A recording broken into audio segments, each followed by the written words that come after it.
Hi everyone, I'm going to do a video review of the Cleanblend high performance blender today. This one is 3 horsepower, 1800 watts. It's a commercial series blender. The nice thing about it is that it's under $200, while similar commercial grade blenders with same or similar specs are between $400 and $500. So I'm going to be making smoothies, pureeing soup, and making ice cream today. So stay tuned and we'll see how it goes. Thanks. So this is everything unpacked. It didn't require any assembly, which was nice. So it comes with an instruction manual, motor base, 2-liter blender jar, lid, filler cap, tamper, spatula, and nut milk bag. So the motor base looks kind of like a Vitamix, which is nice. It's really simple. Has an on-off switch, a variable speed control, and a pulse control. So a nice feature about this is it has an automatic overheat shutoff, so if it does get overheated, it'll automatically shut off and keep the motor from burning out. I've burned out many a blender motor, so that'll be a nice touch. So I'm going to be making a smoothie with this. This is with the container on. I securely put the lid on, hold it down. So in this one I have bananas, pears, spinach, and I use frozen berries instead of ice. So we'll see how it holds up to the frozen berries. Okay, ready?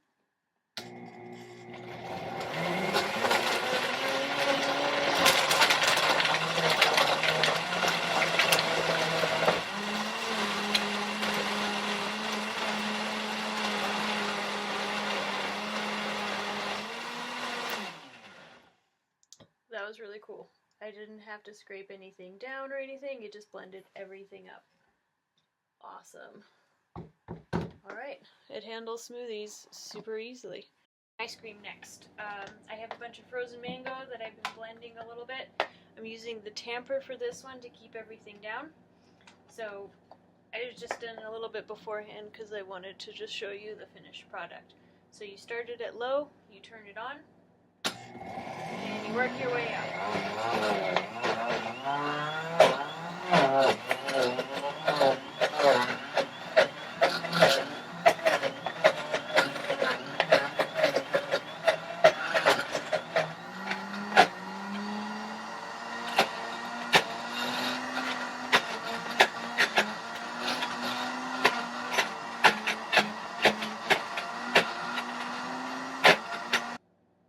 Alright. Ice cream! Just wanted to show you guys the finished product. I ran it through a couple more times. That's mango ice cream right there, and it took like not even 2 minutes to make. I've never made ice cream in a blender before, but that was pretty cool. Alright, here I have a thick lentil and sweet potato soup that I need to puree. Normally if I'm running this through like a food processor or one of my like older, cheaper blenders, I'd have to constantly be scraping down the sides. So we'll see how this holds up. Pretty easy. Here it is in final form. Soup. So I've had a chance to test the Cleanblend out, and so far it's pretty great. It's definitely the most powerful blender I've owned. Doesn't have any trouble with smoothies or pureeing or even making ice cream, which is pretty cool. In addition to how powerful the motor is, I do like how easy the controls are, just on off, and you control the speed with this dial right here. It's really straightforward. One thing I would like to add, because it's so powerful, it blends things much quicker than a regular blender, so definitely keep an eye on things, because it'll be done way sooner than expected. Another thing I would like to add is just because of how fast the motor is, you do need to keep your hand on top, but I feel like that just goes without saying. I mean, I do that with any blender I've used, so just do the same with this one. But so far it's so good. I'll be following up in a couple months, planning on using this on a regular basis, so I'll let you guys know how it's going. Thanks for watching.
I bought this blender because my last blender absolutely sucked for making soup. It's all chunky and there's all these particles everywhere.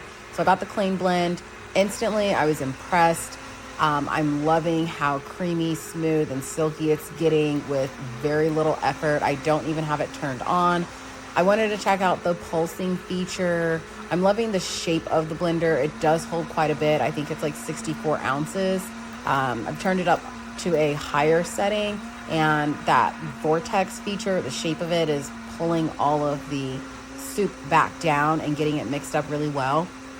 It's not crazy loud. I mean, it's still a blender, so it's making noise, but it's nowhere near as loud as I thought it was going to be. It's not quiet, but it's not obnoxiously loud. churning it up a little more. Yeah, my last blender just could not do this no matter how long I kept it going.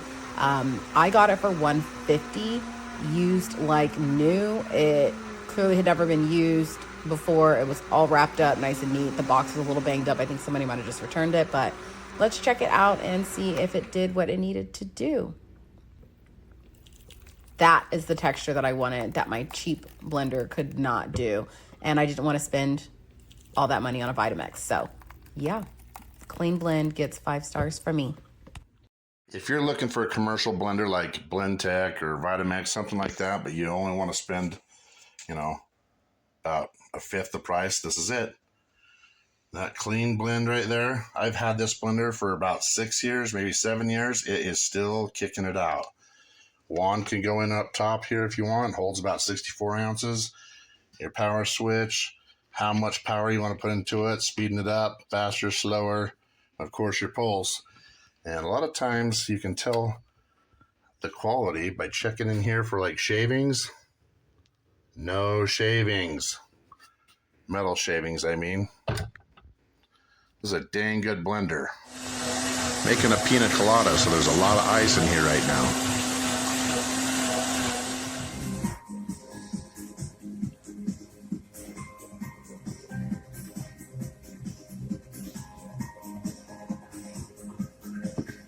Now that's what I'm talking about.